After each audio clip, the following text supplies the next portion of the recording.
Ну а когда выступает эта певица, зал буквально взрывается аплодисментами.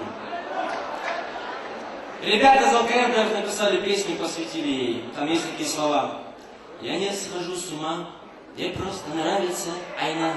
Айна Китагазова!